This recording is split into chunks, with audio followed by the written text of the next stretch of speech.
안녕하세요. 37이라는 비교적 늦은 나이에 결혼하여 이제 1년 정도 지난 새색시입니다.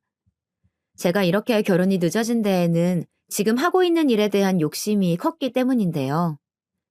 항상 일밖에 모르던 제 일상 속에 소소한 즐거움을 준 이 사연들 때문에 저도 한번 제 얘기를 들려드리고자 합니다.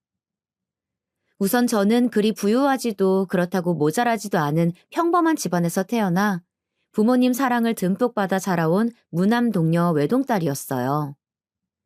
그렇기에 항상 누군가를 대할 때 자신감이 넘치는 편에 속했답니다. 그 점은 제법 장점이라고 하면 장점이고 단점이라고 하면 단점에 속하게 되더라고요. 항상 이성적이고 현실적이며 계산적인 성격 때문에 누구보다 자기 주장이 센 편이었고, 그러다 보니 고집도 세고 제멋대로인 경향이 있었어요. 그래서인지 처음 일을 시작해 회사를 들어가 일을 배우는데 제 성격의 벽에 부딪히게 되더라고요. 그래도 저를 사회에 맞출 수는 없으니 사회에 저를 맞추려 노력했어요. 그렇게 8년을 한 직장에서 악을 쓰고 버텨 젊은 나이에 꽤나 높은 위치까지 올라갔었어요.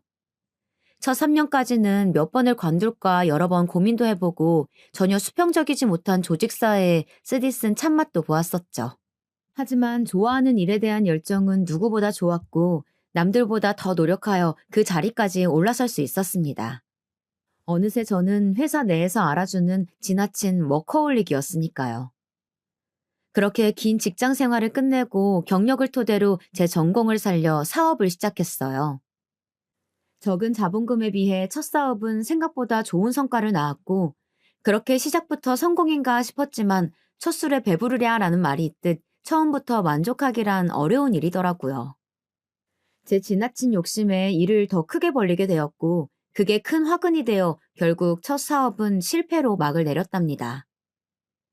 제가 사업을 실패하고 좌절해 있으니 5년을 만나던 전 연인도 제 곁을 떠나더라고요. 사람이 살면서 제일 힘들 때 제 곁을 떠나는 사람과 남아서 위로해주는 사람으로 확실히 구분지어 걸러질 사람들이 정해진다고 하는데, 그 말은 현실이 되었었죠. 안 그래도 사업 실패로 힘들어하는데 엎친 데 덮친 격으로 오랜 연인의 이별 통보에 더욱 정신없이 아파하고 있었고, 그런 제 곁엔 아마 저를 위로해주던 사람이 지금 제 남편입니다. 저와 남편은 대학 시절 같은 학과는 아니었지만 동아리를 함께하던 선후배 사이였어요. 남편이 제 후배고 제가 선배였죠. 제가 남편보다 2살 많은 연상녀랍니다. 그렇게 알고 지낸 지는 오래였지만 각자의 연인이 있었고, 대학을 졸업 후 큰 접점이 없어 가끔가다 안부만 전하는 그런 서먹한 관계를 유지해왔어요. 그러다 사업 실패로 맞이한 아픔과 이별에 대한 슬픔에 친구들을 불러 술을 마시는데, 그 자리에 친구가 지금 제 남편을 부르게 되었고 제 옆에서 위로를 해주었죠. 선배, 남자가 그 사람뿐인 것도 아니고 사업은 다시 시작하면 되죠. 선배는 충분히 다시 일어설 수 있을 거예요. 아마 선배 뻥 차버린 그 남자는 나중에 엄청 후회할걸요? 그날 이후로 저와 남편은 그 전보다 더욱 가깝게 지냈어요. 남편은 저와는 다르게 굉장히 감성적인 사람이었어요. 제 감정을 저보다 더 보살필 줄 알고 더 세심한 면모가 있었죠. 그래서인지 주변 사람들은 제가 더 남자 같고 오히려 남편이 여자 같다는 말들을 줄곧 했었어요. 저도 그렇게 느낀 점이 많았고요. 그래서 서로에게 더 끌렸는지도 몰라요. 어느새 남편과 저는 남편의 고백으로 연인이 되어 있었고, 그렇게 저는 남편의 위로 덕분에 금세 아픔들을 이겨내고 다음 사업을 준비했어요. 그나마 불행 중 다행이었던 것은 첫 사업을 할 때 자본금이 많지 않았다는 점이었어요. 실패는 성공의 어머니라는 말이 있죠. 그 전 실패를 거름삼아 맞이한 다음 사업은 빠르지는 않지만 차츰차츰 성장세에 들어갔고, 오랜 노력 끝에 안정적인 기업에 다다르게 되었습니다. 그게 지금 제가 운영하고 있는 현 사업체이기도 하고요. 사실 지금 제 회사가 유명한 기업은 아니지만 이쪽 분야에서는 꽤나 유망받는 기업이었고, 이만큼 성장시키는데 쉴 틈 없이 일하고 또 뒤처지지 않게 공부해야 했어요. 그만한 노력이 있었기에 지금 제 회사가 그만큼 클 수 있었고, 저만큼이나 저를 잘 따라준 직원들의 노력이 있었기에 지금도 안정적인 매출을 일궈낼 수 있게 되었다 생각해요. 하루는 제가 홀로 남아 저녁 시간이 훨씬 지나도록 퇴근도 못하고 일을 하고 있는데, 그런 제 상황을 알고선 초밥을 포장해와 회사로 가져다 준 적이 있어요. 짠! 늦게까지 밥도 못 먹고 혼자 일한 데서 근처에 소문난 초밥집에 줄 서서 포장해 왔어. 같이 먹자. 나도 밥 못 먹었는데. 같이 먹자. 정말 고마워. 이렇게 바빠서 시간 내기 힘들 때에는 소소하게 회사에서 데이트도 하고 제 상황에 맞춰주는 남편 덕분에 저도 더욱 힘을 내어 일에 매진할 수 있었는지도 몰라요. 그렇게 사업을 안정화시키는 데까지 꽤나 오랜 시간이 걸렸고, 그 때문에 제 결혼은 계속 미루게 되었었어요. 제가 나이를 먹는 만큼 저희 친정 부모님도 연세가 하나 둘씩 들어가고 있었기에 점차 제 결혼을 닥달하기 일쑤였죠.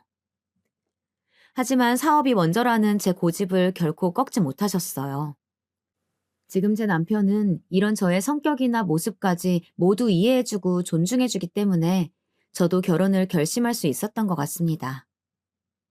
그렇게 남편과 4년 정도 연애 후 제 사업이 모두 안정되고 나서야 남편의 대단하진 않지만 사랑이 넘치는 프로포즈를 받게 되었고, 그렇게 결혼을 하나 둘씩 준비하게 되었어요.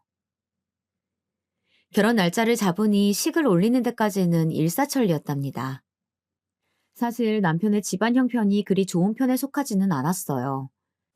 몇 년 전 시아버님은 암으로 세상을 떠나셨고, 평생 전업주부로 사셨던 시어머니는 그 후에도 다시 일을 할 생각이 없이 두 아들들의 용돈과 나라에서 나오는 연금으로 지내고 계십니다.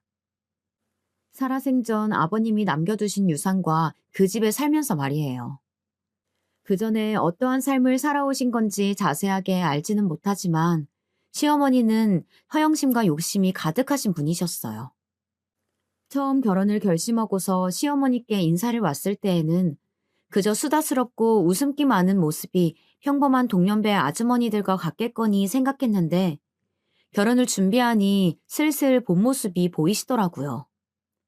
남편은 연년생에 형 한 분을 두고 계셨고, 형 또한 아직 미혼이었기에 제가 시집 갈 때쯤에 첫 며느리를 맞이하셔서인지 저에게 바라는 점이 많아 보였어요. 혼수는 어떻게 할 거니? 혼수요? 그래. 내 혹시 몰라서 기본적인 것들만 넣어서 목록을 한번 써와봤다. 내 친구들 보니까 며느리가 시집 오면서 시댁에도 가구나 가전제품 하나씩 바꿔주고 한다더라. 이번에 내 친구 하나도 최근에 며느리가 시집 오면서 김치냉장고 하나 놔뒀다고 엄청 자랑하길래 우리 집에 놓을 김치냉장고도 하나 써놨으니 그리 알고, 그리고 예단은 사돈네가 알아서 잘 해오리라 믿지만 얘기를 들어보니까 요즘엔 현금으로도 주고 그런다던데, 아니면 금도 좋고 보석도 좋은데 어떻게 준비 중인지 얘기는 들은 게 있니? 혼수라니. 사실 신혼집을 남편이 마련한 것도 아니었고, 오히려 제가 더 많이 냈으면 많이 냈지 남편이 보탠 금액은 제가 낸 금액에 비하면 한참 모자랐기에 시모의 말은 형평성에 어긋났죠. 예단도 자식을 볼모로 이득을 취하려는 게 아닌 이상 서로에게 부담되지 않게 적정선에 금액을 맞추어 진행하는 게 좋다고 생각하였고, 저는 또 이런 일에는 참지 않고 뱉어내는 성격이어서 하나하나 콕 꼭 집어가며 답했습니다. 어머니, 죄송하지만 저희 신혼집은 제가 거의 70% 정도 부담했고요. 성훈 씨는 계약금 정도만 냈었어요. 예식장이나 그 외 부대 비용도 제가 더 많이 부담하고 있고요. 그래서 집안 가구와 물품들은 성훈 씨와 각각 반반씩 부담하여 내기로 미리 말을 맞춰놓은 상태예요. 친구분처럼 어머님 집에 김치냉장고 놔두리는 것은 문제가 되지 않지만 그걸 너무 당연하게 말씀하시는 것은 아니라고 생각합니다. 그리고 예물이나 예단은 양가 측과 협의하에 적정선 금액에 맞추어 준비하는 게 좋지 않을까 생각하는데 어머니 의견은 어떠세요? 그래야 각자 부담이 덜하지 않을까 싶은데요. 제 말에 시어머니는 당황한 듯 말을 버벅이며 말하시더라고요. 그래, 아가. 아, 네가 나이가 있어서 그런가 말을 아주 똑부러지게 하는구나. 예물이랑 예단은 성훈이랑 마저 내 얘기하마. 그렇게 말하던 시모는 뒤에서 남편에게 시집도 오기 전에 시어머니한테 말하는 싸가지가 바가지라며 제 험담을 했다는 겁니다. 물론 제 말투가 사무적이고 딱딱한 모습이 담겨 있어 그리 보일 수는 있지만 이렇게 앞에서는 아무렇지 않은 척 말하고 뒤에서 남편에게만 제 험담을 하는 것이 제 상식에선 이해가 가지 않았어요. 차라리 앞에서 제게 대놓고 얘기를 하였다면 그런 불만이 있으신 부분은 수용하여 바로 고치면 되는 것이었고 그리하여 서로 불편한 일은 없는데 말이에요.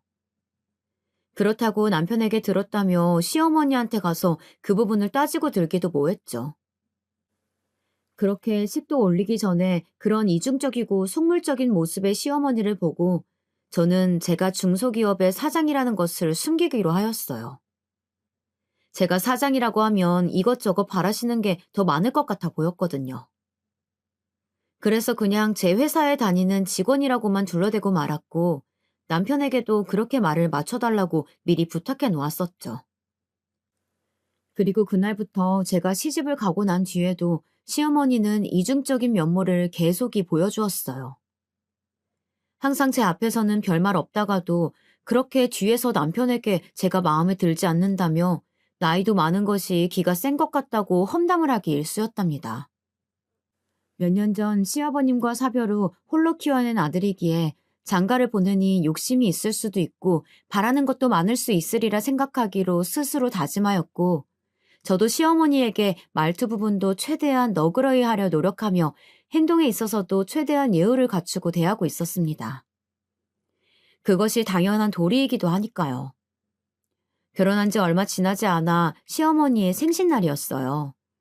사실 제 하루하루는 직원들과의 회의와 거리차와의 미팅, 그리고 기한서 올라오는 것들을 확인하여 결제해주는 등 매일같이 바쁜 나날들인데다가 주말에도 회사에 나가 밀린 결제 서류들을 처리해야 했어요. 그래도 시집가고 맞이한 시모의 첫 생신날이기에 그날만큼은 하루 쉬기로 맘먹었죠. 시간이 금이던 제게는 쉽지 않은 결정이었어요. 그렇게 생일 전날부터 바쁘지만 시간을 쪼개 평소보다 일찍 퇴근하여 시어머니의 생신상을 차리기 위해 미리 재료들을 사왔고 생신 당일에는 꼭두 새벽부터 일어나 미역국과 불고기 등 여러 음식들을 준비했습니다.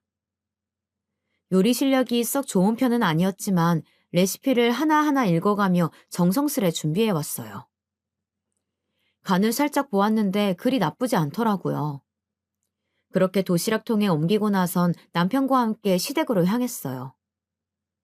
국과 반찬이 식지 않게끔 빠르게 도착해 싸온 음식들을 꺼내서 한 상 가득 차려놓으니 그럴싸해 보였고 남편도 바쁠 텐데 이렇게 엄마를 챙겨주어 고맙다고 말해주었죠. 어머님의 반응도 남편과 같으리라 생각하곤 어머님을 부르니 제 예상과는 다른 반응을 보이더라고요. 요즘에 누가 생일상을 집에서 먹는다고 뭐 이런 걸 다 준비했니? 일단 생각해서 해왔으니 맛있게 먹으마. 근데 이왕 했으면 그릇에라도 옮겨 담지.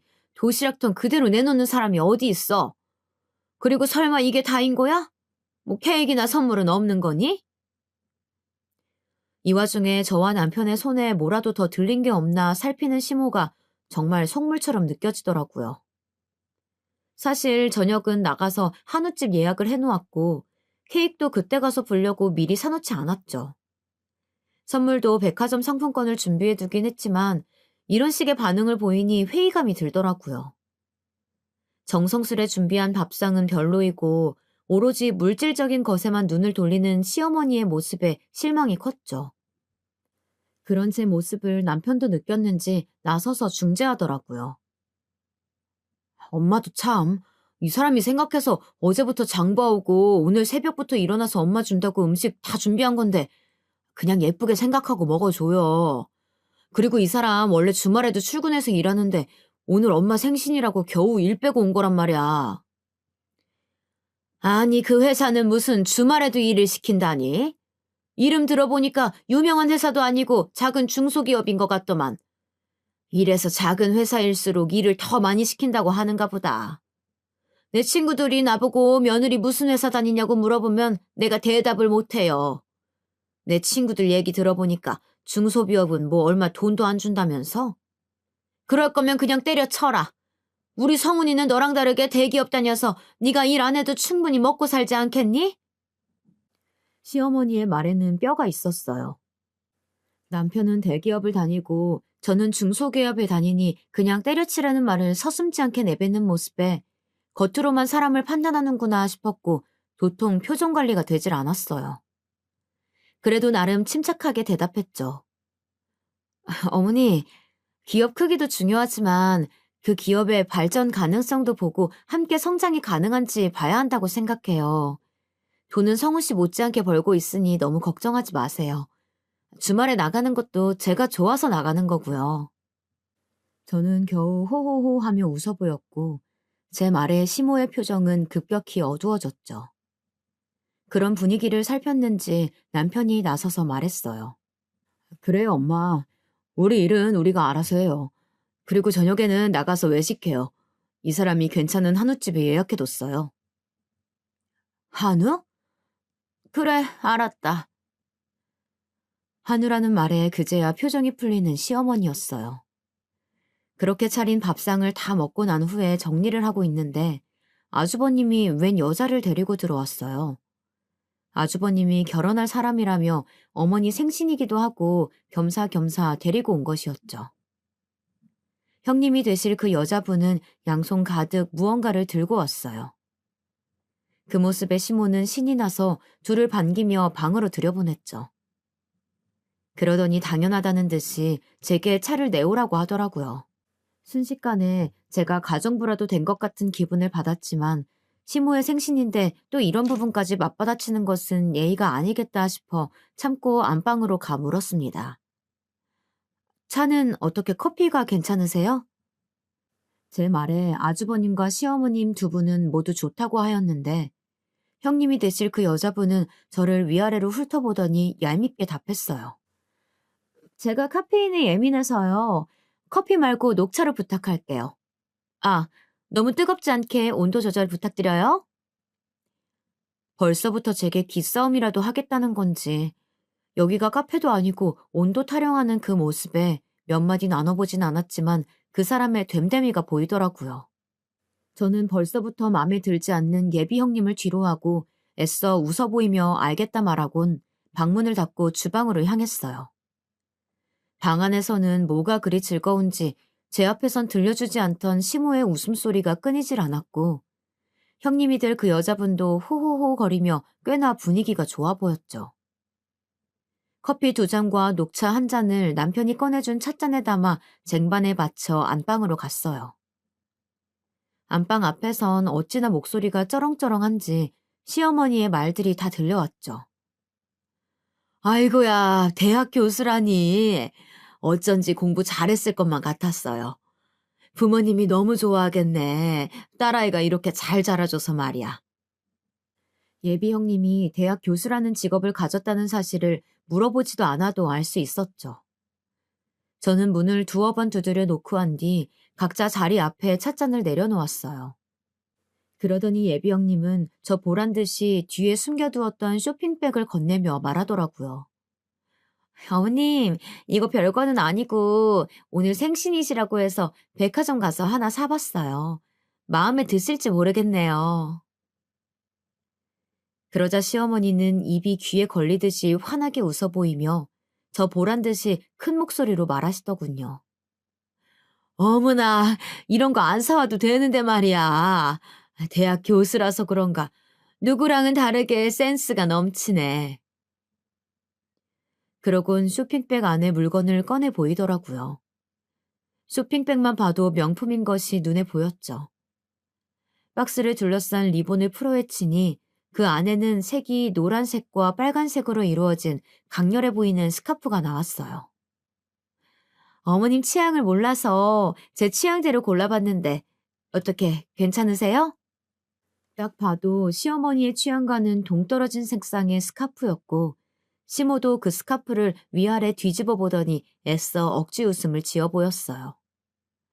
색이 곱네요. 잘 쓸게요. 고마워요. 누가 봐도 마음에 들지 않는데 괜히 하는 말처럼 들렸죠. 영혼이라곤 찾아볼 수 없는 기계식 리액션이었어요. 저는 시어머니의 반응에 이만 안방을 나와 참아온 웃음을 터뜨리고 말았답니다. 제가 갑자기 웃어대자 남편도 궁금했는지 왜 그리 웃는 거냐며 묻더라고요. 저는 아까 안방에서 있었던 일들을 말해주니 남편도 웃으며 말했어요. 예비 형수를 센스 넘친다고 칭찬했다가 낭패봤네. 진짜 센스 넘치는 건 당신처럼 원하는 물건 알아서 살 수 있게 상품권이나 현금으로 주는 게 더 센스 있는 건데 말이야. 남편의 말이 맞았어요. 거칠이나 직업만으로 그 사람을 판단하는 시어머니에게 좋은 교훈이 되었으면 했어요. 하지만 사람은 쉽게 변하지 않는다는 것을 뒤늦게 깨달을 수 있었죠. 그렇게 몇 분의 시간이 더 흘러 시어머님과 아주버님, 그리고 예비 형님까지 모두 나왔어요. 그럼 저는 이만 들어가 볼게요. 예비 형님은 고개 숙여 인사했고 시모는 아쉬웠는지 그런 예비 형님을 붙잡았죠. 아니 왜요? 오늘 둘째 애가 나 생일이라고 한우고깃집을 예약했다던데 좀만 이따가 같이 가서 저녁 먹지? 그러자 아주버님이 곤란해하는 예비 형님을 대신해 답했죠. 에이, 엄마도 참, 이 사람 논문 준비로 바빠서 들어가 봐야 돼. 그럼 나 이 사람 좀 데려다 주고 올게. 그래, 그렇게 해라. 그럼 조심히 들어가요. 그렇게 시모는 예비 형님에게 인사했고 저와 남편도 다음에 또 뵙자는 말로 인사를 했어요. 아주버님과 예비 형님이 떠난 지 얼마 지나지 않아 시모는 선물로 받은 스카프를 들고 오며 저와 남편에게 말하더라고요. 아니, 이 색상 좀 봐라. 이렇게 튀는 색상을 도대체 무슨 옷에 입으라는 건지 원. 대학 교수식이나 돼서 이리 패션 감각이 없다니. 아휴, 이것 좀 봐라. 나한테 어울리냐? 급기야 그 스카프를 둘러대고는 저와 남편에게 묻는 시모였죠. 저는 애써 웃음을 참아가며 답했어요. 글쎄요. 어머님 평소에 입으시는 스타일과는 많이 다른 것 같기는 한데요. 정 마음에 안 드시면 백화점 가서 다른 디자인으로 바꿔오세요. 아휴, 나도 그러고 싶은데. 아니, 이걸 굳이 상견례 자리에 하고 오란다. 그렇다고 가서 바꾸기도 뭐하고. 아휴. 결국 혀를 차보이는 시어머니였어요. 그 모습을 보고 있자니 그렇게 앞에서는 웃어 보이더니 예비 형님이 가자마자 흉을 보는 게 어쩐지 제가 결혼한다고 왔을 때도 이렇게 남편에게 흉을 받겠구나 싶더라고요. 이후 저녁 예약 시간대에 맞춰 함께 한우고기집에서 식사를 하였고 잠시 근처 베이커리에 들려 케이크를 사들고 온 남편이 식당에 양해를 구하고선 케이크에 초를 켜고 축하 노래를 불렀어요. 그 순간만큼은 볼을 붉히며 소녀처럼 고맙다고 말하는 시모가 아까 본 그 사람이 맞나 싶더라고요. 초의 불이 다 꺼진 뒤에야 저는 가방 안에 들어있던 봉투를 꺼내 건네주며 말했죠. 어머님, 생신 축하드려요. 이거 대단한 건 아니고 백화점 상품권인데 가서 평소에 사고 싶었던 물건이나 드시고 싶었던 거 있으시면 친구분들이랑 가서 드시라고 넣어봤어요. 그제야 입이 찢어지게 웃어 보이던 시어머니는 봉투를 받고는 그 안을 살피며 말하더라고요. 어머, 뭐 이런 걸 다 준비했어. 상품권이라니. 역시 세아가 네가 나이가 있는 만큼 센스가 좋긴 하구나. 아, 근데 50만 원이네? 나는 100만 원권 정도는 들어있을 거라고 생각했는데. 얘, 50만 원으로 어떻게 사고 싶은 것을 사고 친구들을 데리고 맛있는 것을 사 먹니? 적어도 100만 원권 정도는 되어야 네 말대로 하지.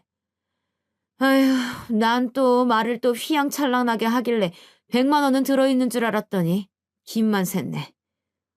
뭐 그래도 잘 쓰마. 처음엔 잔뜩 기대한 얼굴로 봉투 안을 살피던 시모는 상품권 액수를 보더니 실망한 기색을 드러내 보이시더군요. 사실 이번 백화점 상품권은 지난 명절 때 직원들 보너스로 백화점 상품권을 주다가 남은 50만 원권을 선물로 드린 거였죠. 친구들에게 물어보니 이 정도면 충분할 거라고. 오히려 처음부터 큰 선물을 주게 되면 나중에 더 바라는 게 많아져 힘들 거라는 현실적인 조언을 받고 실행에 옮긴 거였는데 제가 너무 째째하게 굴었나 싶기도 하더라고요. 어머님, 이번엔 제가 백화점에 들릴 시간이 없어서 갖고 있던 상품권으로 준비해 본 거예요.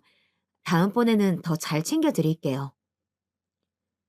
제 딴에는 생각해서 얘기해 본 거였는데 이어 시모의 입 밖으로 나오는 말들에 그 생각들은 쑥 들어가게 되었죠. 아니, 네 회사는 무슨 너 혼자 일을 다 한다니? 뭐가 그렇게 맨날 바쁘다고 유세인 건지. 누가 보면 나란 일이라도 하는 줄 알겠어. 아휴, 됐다. 바쁘신 며느님이 이렇게 챙겨준 게 어디겠니? 잘 쓰마.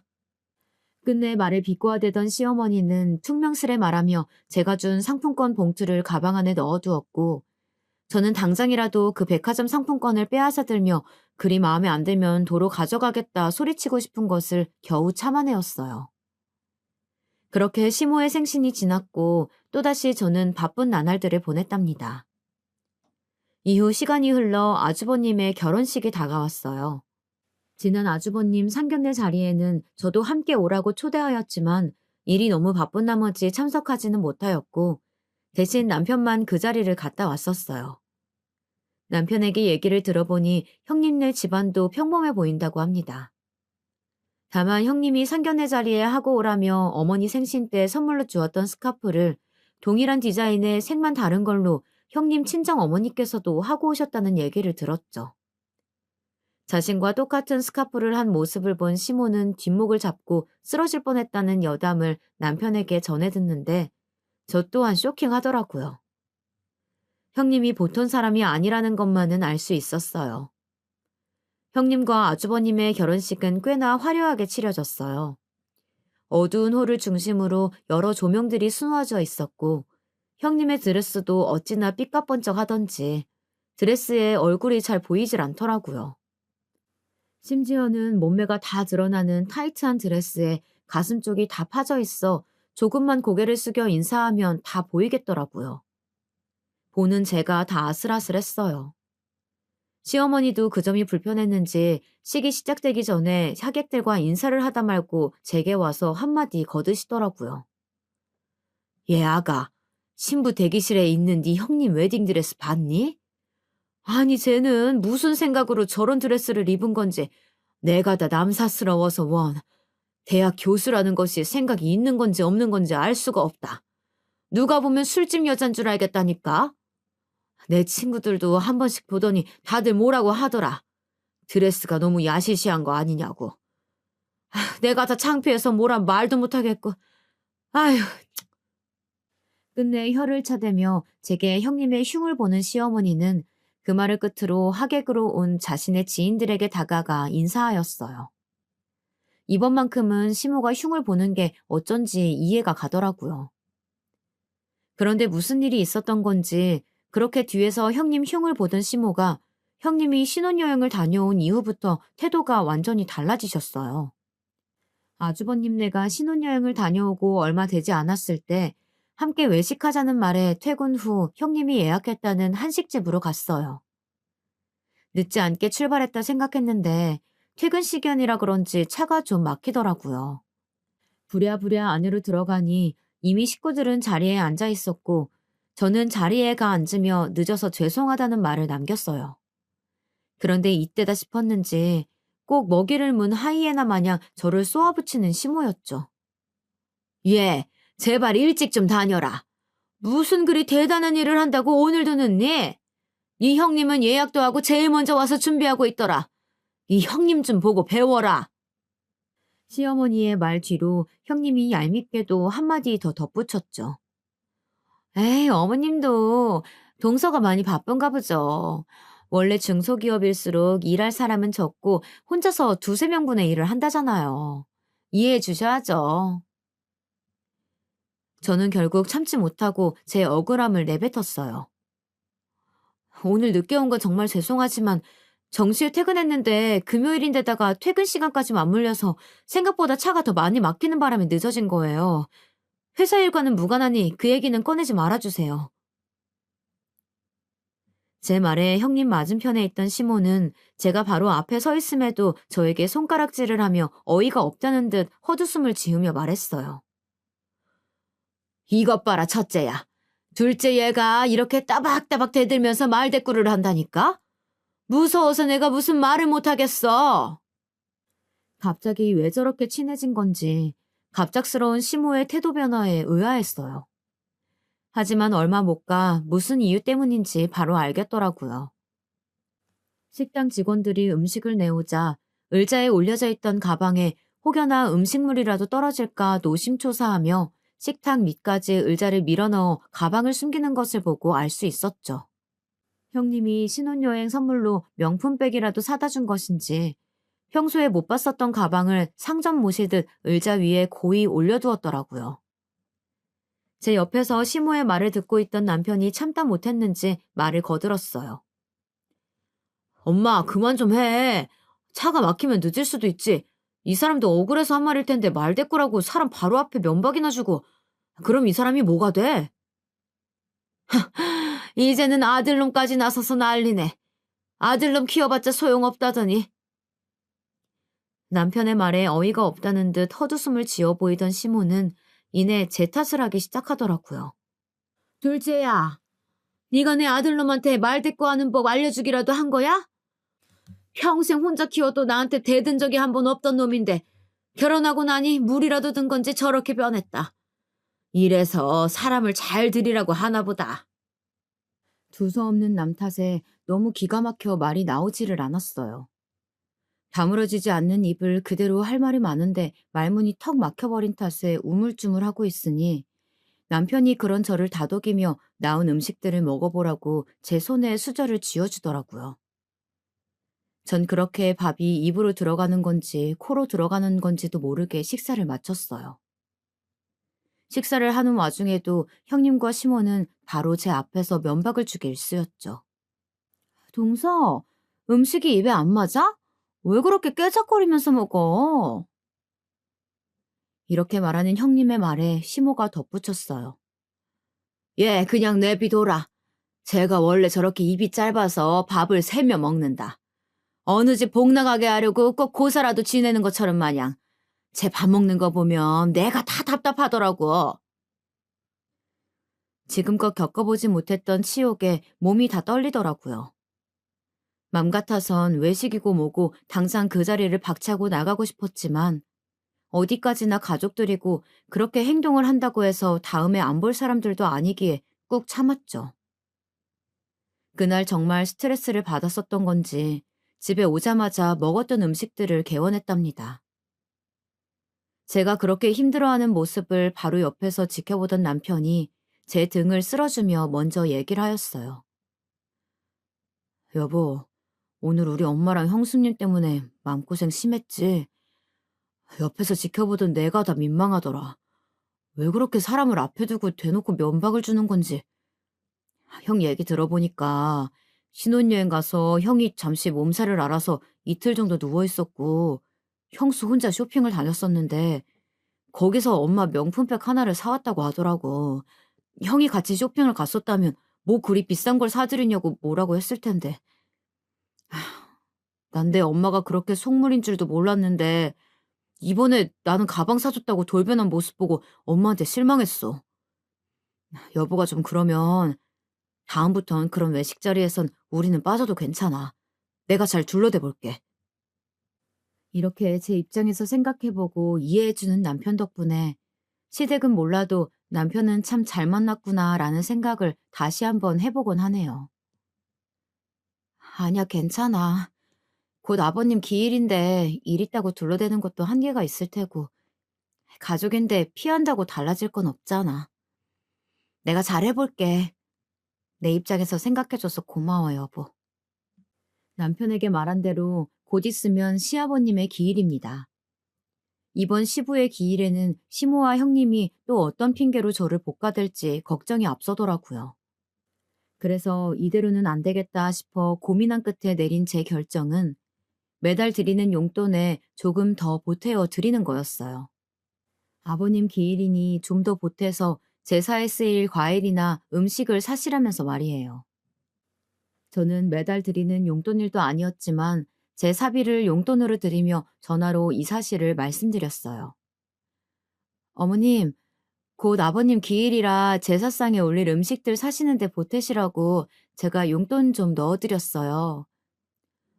웬일이냐? 둘째 네가 그런 거를 먼저 신경 써서 용돈을 다 주고. 뭐 어차피 우리 아들이 번 돈으로 주는 거겠지만. 잘 쓰마.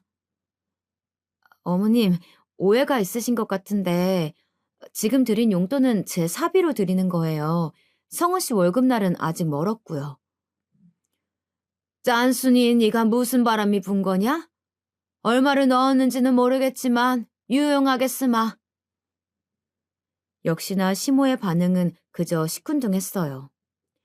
아무리 그래도 짠순이라니 제가 지금껏 무언가를 뛰어나게 해드린 적은 없어도 남들 하는 만큼은 하고 있다 생각했는데 모순적인 그 말이 듣기가 거북하더라고요. 계속 통화를 이어가봤자 제 성질에 못 이겨 또 큰 소리를 낼까봐 그냥 알겠다고 말하고는 통화를 끊었죠. 그리고 시아버님의 기일 전날 제가 용돈으로 드린 금액을 확인한 건지 목소리 톤이 달라진 채 시모에게 먼저 전화가 왔어요. 어머, 둘째야. 내가 용돈을 지금 받지 뭐니. 이번 용돈은 생각보다 아주 넉넉하게 넣었더라. 진즉에 이렇게 신경 썼으면 얼마나 좋았니? 아무튼 둘째 네 덕분에 올해 제사는 좀 더 풍요롭게 음식들을 준비할 수 있겠어. 그리고 내일 아침부터 제사 음식 준비할 건데 회사 빼고 올 수 있지? 네 형님도 온다고 하니까 내일 10시까지 늦지 않게 오거라. 알겠니? 시모의 말은 꼭 나오라는 통보와 같았어요. 사실 이번 제사 음식을 제가 도우지 못할 것 같아 괜히 음식하지 말고 요즘 제사 음식 주문도 되니 사서 하자는 취지로 넉넉하게 드린 용돈이었는데 일이 꼬여버린 것만 같았죠. 어머님, 사실 제가 용돈을 넉넉하게 드린 이유는 요즘 제사 음식을 살 수가 있으니 음식을 직접 하시지 말고 만든 음식을 사자는 취지에서 드린 거였는데 뭔가 오해하신 것 같아요. 공교롭게 제가 내일 회사를 전부 다 뺄 수는 없을 것 같고 오후에는 갈 수 있을 것 같은데 1시 좀 넘어서 가봐도 괜찮을까요? 뭐? 지금 그게 무슨 말 같지도 않은 소리니? 나는 지금껏 네 시아버지 제사 음식을 사서 한 적이 없거늘. 그리고 오해는 뭐가 오해야? 네가 분명 음식할 거 사는데 보태라고 준 거 아니니? 제가 분명 음식을 사시는데 보태시라고 말씀을 드렸었는데. 너 지금 나랑 말장난하니? 잔말 말고 내일 10시까지 늦지 않게 와라. 그렇게 귀청이 뜯어질 정도로 우렁차게 소리치곤 전화를 끊어버린 시모 때문에 어쩔 수 없이 내일 일은 쉬어야 했죠. 밑에 직원들에게 미리 일러두고 시부의 기일 당일 10시까지 늦지 않게 시댁으로 갔어요. 다행인 건지 이번에는 제가 형님보다는 먼저 왔더라고요. 그렇게 먼저 음식들을 준비하고 있는데 10시가 넘어도 형님은 오지를 않았어요. 그런데도 시어머니는 형님을 찾지 않더라고요. 그렇게 시간은 흘러 12시가 되어갔고 아직도 오지 않는 형님과 그럼에도 별말 없는 시모가 이상하다 느낀 저는 먼저 시모에게 물었죠. 어머님, 벌써 12시가 다 되어가는데 형님은 오늘 안 오시나요? 내가 말 안 했었니? 큰애는 오늘 강의를 빼려고 했는데 뭐 특강인지 뺄 수가 없다면서 못 온다고 어제 저녁에 전화가 왔었어. 대학 교수직이나 되는데 아무렴 그렇게 바쁘지 않고 배기겠니? 하루 전날 특강이 잡혔다는 말도 안 되는 핑계를 대는 형님과 대학 교수가 무슨 벼슬이라도 되는 것 마냥 말하는 시어머니. 이 둘이 이제는 조금 미워지려고 하더라고요. 어머님, 저도 바쁜데 일 빼고 온 건데요. 얘, 너랑 네 형님이랑 같니? 회사는 너 없어도 충분히 돌아갈 테지만 네 형님은 교수잖니? 강단에 올라서 강의할 사람이 큰애뿐이라는데 그럼 어떡해? 그런 애한테 교수 일을 때려치고 음식이나 하라고 할 순 없잖니? 아니면 너는 이 늙은 시애미가 홀로 제사 음식을 다 준비해야 속이 시원한 거야? 어머님, 제 말은 그런 게 아니라 뭐 더 할 말이 있는 거야? 그래도 3시쯤에 강의 끝나자마자 달려온다고 하니까 너무 불평하지 마라. 도통 말이 통하지 않았어요. 제 고집도 시모의 똥꼬집 앞에선 우스울 뿐이더라고요. 저는 하는 수 없이 홀로 음식을 하여야 했어요. 시모는 옆에서 잠시 재료를 손질하다가 싶다가도 허리가 아프다거나 손목이 쑤신다며 자리를 피하기 일쑤였고, 덕분에 전 실력에도 없는 요리 솜씨를 발휘하였죠. 3시가 조금 넘어 도착한 형님은 음식을 다 해가니 그제야 와서 시모와 함께 얄미운 말들을 옆에서 늘어놓았어요. 어머, 동서. 음식 솜씨가 영 별론가 봐. 간이 좀 싱겁네. 꼬지전은 또 왜 이래? 너무 끝에 꼬지를 꽂아서 너무 달랑거려가지고 꼭 금방이라도 떨어질 것 같네. 이런 걸 제사상에 내놓으라고 만든 거야? 오자마자 겉옷과 가방을 소파에 두고선 주방으로 와 전을 하나 집어먹고는 싱겁다고 얄밉게 구는 형님이었죠. 그리고 형님을 따라 전을 똑같이 맛보고는 시모도 말을 덧붙이더라고요. 첫째 말이 맞구나. 둘째야, 간이 너무 싱거운 것 같다. 그리고 꼬지 좀 일정하게 꽂지 그랬니? 수고했다는 말은커녕 타박이나 늘어놓는 형님과 시모였어요. 혼자서 음식을 한 사람한테 타박은 너무한 거 아니냐며 따져묻고 싶었지만 아버님 기일인데 괜한 분란 일으키기 싫더라고요. 홀로 음식들을 준비하느라 진도 다 빠진 상태라 대꾸할 힘도 없었고요. 제가 별말이 없자 형님과 시모도 그냥 넘어가는 듯 했어요. 그렇게 시간이 흘러 아주버님과 남편도 퇴근 후 시댁에 왔고, 제사 음식은 별도로 빼두고는 남은 음식들로 간단하게 저녁을 먹었죠. 그런데 음식을 맛보던 아주버님이 아까 간 보며 타박을 놀아놓던 형님과 시모와는 달리 감탄을 하며 말씀하시더라고요. 오늘 국이 너무 짜지 않게 잘 됐는데? 담백하니 돌아가신 아빠가 와서 맛봐도 좋다고 하시겠어? 아주버님에 이어 제 옆에 앉아있던 남편도 국을 한 입 떠먹어 보더니 아주버님과 같은 반응을 보였어요. 정말이네. 아빠가 살아생전에 딱 이 정도로 알맞게 심심하니 담백한 국을 좋아했었지. 항상 엄마가 해준 국 드시면서 짜다고 했었잖아. 혹시 이거 당신이 한 거야? 그리고 제게 음식을 한 건지 묻는 남편이었어요. 사실 남편은 다 알면서도 일부러 모르는 척 묻는 거였죠. 제가 음식 준비를 끝내고 잠시 화장실에 가 있는 동안 형님이 강의 때문에 늦게 오느라 홀로 음식을 준비했다는 얘기를 남편에게 미리 메신저로 해두었었거든요. 그런데 남편의 말에 뻔뻔하게 그지없던 형님이 입을 놀리기 시작했어요. 다행히 서방님 입맛에도 맞으신가 보다. 그거 동서랑 저랑 같이 했어요. 형수님이요? 오늘 강의 때문에 늦게 오셨다면서요.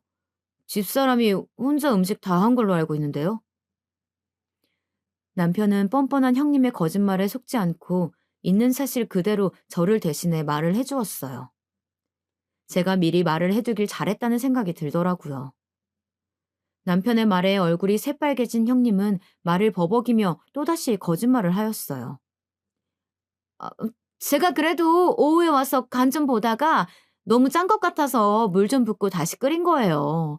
그래서 같이 했다고 말씀드린 건데 서방님이 뭔가 오해하셨나 보다. 형님, 왜 오늘 같은 아버님 기일날 거짓말을 하고 그러세요? 제가 음식 다 하고 나서야 오셔서 밥상에 숟가락만 얹은 게 다잖아요. 심지어 간도 싱겁다면서 타박하셨으면서 무슨 간을 다시 했다고 거짓말을 하세요? 저는 뻔뻔하고 얄미운 형님의 거짓말에 참다 못해 입을 열었고 중간에 껴서 듣고만 계시던 시모가 이후 말을 이었어요. 예, 뭐 오늘 같은 날 그런 거를 일일이 재고 따지고 그러니 그냥 넘어갈 줄도 알아야지. 어쨌든 네 손윗 사람한테 그렇게 말마다 따박따박 대들어서야 되겠어? 네 말대로 오늘 같은 날 네 시아버지 기일인데 말이야. 음식을 누가 했던 뭐가 그리 중요하다고 목소리를 높이는지 원. 그렇게도 생색을 내고 싶었니? 이어진 시모의 말에 우라통이 치밀어 오르더라고요. 그만 시모에게도 한마디 꺼내려던 그때 남편이 제 손을 잡고 말리는 듯 보였어요. 저는 남편의 만류에 행동들을 모두 멈추고 가만히 있을 수밖에 없었습니다. 그리고 저 대신하여 남편이 한마디 하였어요. 엄마도 그만하세요. 형수님도 좀 솔직해지시고요. 곧 제사 지내야 하는데 조용히 제사 지내고 갑시다. 아빠가 맘 편히 들렀다가 갈 수 있게요. 남편의 말에 시모와 형님 두 분 다 입을 다물더군요. 그렇게 저녁 시간이 흘러 아버님의 제사를 지내고 집으로 돌아갔습니다. 집으로 가는 차 안에서 남편이 먼저 제 손을 잡으며 고생했다고 말해주더라고요. 남편의 그러한 따뜻한 말 한마디 덕분에 그날 내내 시모와 형님에게 받았던 서름들이 그나마 조금은 씻겨나가는 것 같았어요. 그렇게 또 평상시의 나날들이 흘렀고 바쁜 일상 때문에 잠시 연락하지 못했던 대학 친구들과 연락이 다 오랜만에 모임을 갖게 되었어요. 그리고 그곳에서 뜻밖의 소식을 들을 수 있었죠. 대학 친구 중 한 친구가 형님처럼 대학 교수인데 이번에 형님이 일하고 있던 대학교로 이직을 했다는 소식이었어요. 은영이 너도 그 학교로 이직했어? 우리 형님도 거기서 교수로 있다던데. 아, 정말? 성함이 어떻게 되시는데? 차성은이라고. 학과는 어느 쪽인지 모르겠네. 사실 나랑 사이가 썩 좋지가 않아서. 아, 그분 알지? 우리 학교가 경기권에 있는 작은 사립대라 교수가 많지 않아서 이름 대면 거의 다 알긴 해. 근데 그분은 전임 교수가 아니고 그냥 시간 강사일 텐데. 뭐? 시간 강사라고? 시댁에는 자기가 교수라고 떠벌리고 다녔는데. 난 그래서 너처럼 전임 교수라도 되는 줄 알았지. 대학 교수라고 떠벌리고 다니던 형님이 알고 보니 그냥 일반 시간 강사였다니. 거짓말을 능숙하게 할 때부터 알아봤어야 했는데 감쪽같이 시댁을 속이고 기만한 형님이 놀라울 따름이었어요. 그리고 저는 그 친구로부터 형님에 관한 얘기를 더 들을 수 있었죠. 아, 이런 말 해도 될지 모르겠는데 차 선생 학교 측에서 이미지 영 별로야. 어? 왜? 나도 형님이랑 별로 사이가 좋지는 않아서 말해도 괜찮아. 허풍이 좀 심하거든. 허세가 있다고 해야 되나? 매일같이 명품을 걸치고 다녀서 집이 좀 사는 건가 했더니 글쎄 죄다 리플리카 제품이더라고. 뭐? 그럼 형님이 하고 다니는 명품 옷이나 가방이 짝퉁이란 말이야? 그렇다니까. 동료 교수 중에 그쪽으로 좀 빠삭한 친구가 있어. 거의 감별사급으로 잘 보는데 보더니 티 안 나게 잘 만들어진 리플 제품이라고 하더라고. 친구의 말은 꽤나 충격적이었어요. 대학 전임 교수가 아니라 시간 강사라는 것도 놀라운 사실인데 하고 다니는 모든 것이 짝퉁이라니. 그리고 제 내리를 스쳐가는 것이 몇 가지 있었어요. 시모에게 처음 인사 올 때 선물로 주었던 스카프와 신혼여행을 놀러가서 아주버님은 몸살에 호텔에서 쉬고 있을 때 홀로 사온 시모의 명품백. 이 두 가지도 짝퉁이 아닐까 하는 그런 의심이 가더라고요. 저는 이 사실을 남편에게 말해주었어요. 남편도 듣더니 어이가 없다며 열을 내더라고요. 당장 시모에게 전화해 이 사실을 알리겠다는 남편을 늦은 밤 시간대이기도 하고 나중에 천천히 제가 말하겠다며 말렸죠. 그리고 그 사실을 알릴 수 있는 기회는 시간이 얼마 지나지 않아 찾아왔어요. 김장을 해야겠다며 시모가 저와 형님을 불렀고 일요일에 하루 시간을 내어 아침부터 시댁으로 가 김장 준비를 하였어요. 김장은 왜 이리 김치 종류별로 하는 건지 배추김치와 총각김치, 파김치까지 모두 김장에 나섰어요. 소매와 바지를 걷어붙이고 고무장갑을 끝까지 씌어 올려 배추를 절이고 양념을 준비하는데 형님은 그날 또 팔이 아프다는 둥 뺀질거리기 일쑤였죠. 그걸 옆에서 지켜보던 시모는 제사 때처럼 별말이 없으시더라고요. 그렇게 또 저 혼자 다 하다시피 양념 준비하며 배추 손질까지 다 하였죠. 그러다 보니 어느덧 점심시간대가 되었고 옆에서 시모가 분주하게 무언가를 굽는 듯 보였어요. 포슬포슬 올라오는 향내가 제가 좋아하는 갈치 냄새였어요. 향을 맡고 있다 보니 배에서는 꼬르륵 소리가 울리더라고요. 그런데 갈치를 다 구운 시모는 형님만 따로 부르는 게 아니겠어요? 얘 첫째야, 이리 와서 갈치 좀 먹고 해라. 이거 내 친구가 이번에 제주도 놀러 갔다 오면서 사다 준 건데 아주 맛이 좋더라고. 형님도 시모의 말에 쫄래쫄래 주방으로 가더라고요. 어머, 어머님, 너무 맛있어요. 형님은 콧소리까지 내가며 맛있다 난리였고 그 옆에 시모는 살가운 친정엄마처럼 앞에서 생선 살까지 발라주고 있었어요. 그리고 그치? 나도 엊그제 맛봤는데 아주 살이 통통하니 좋더라고. 아, 저 첫째야, 사실 말이다. 이 갈치를 선물해준 내 친구 딸내미가 아직도 취업이 안 돼서 엄청 고생을 한다나 봐.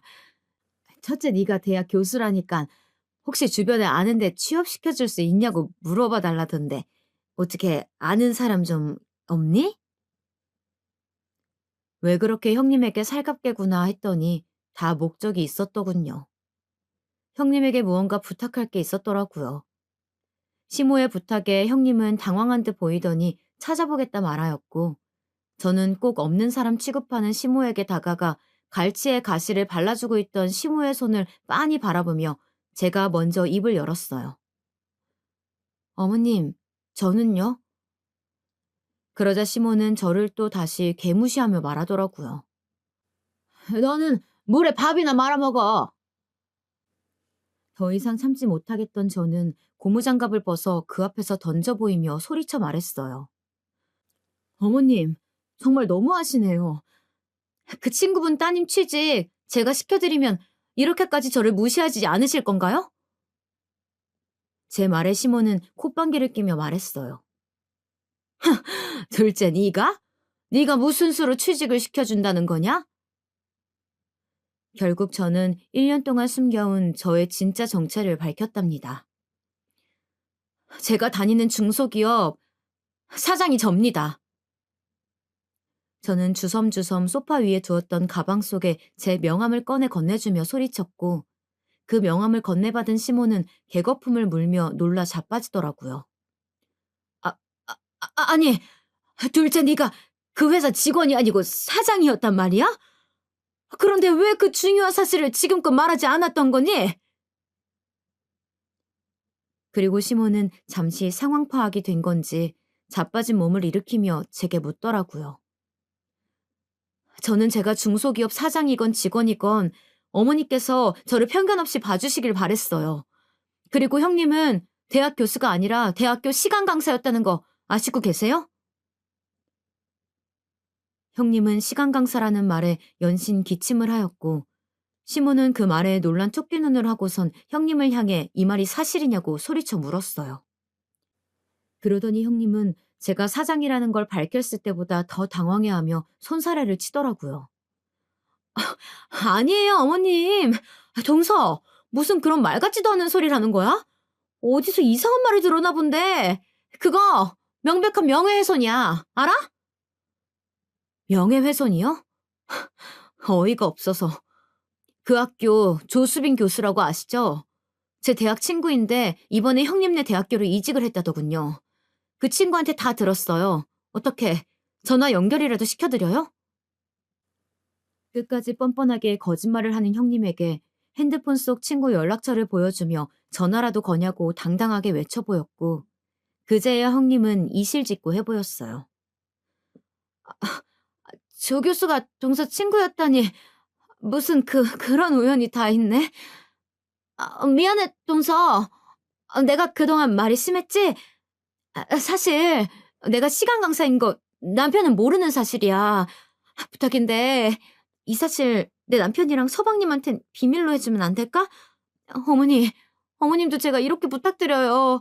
대학 교수라고 속인 건 죄송한데 제가 있는 곳이 말이 시간 강사지 대우는 교수랑 거의 비슷하다고 봐도 돼요. 그래서 그랬어요. 이렇게 숨길 의도는 없었는데 죄송해요.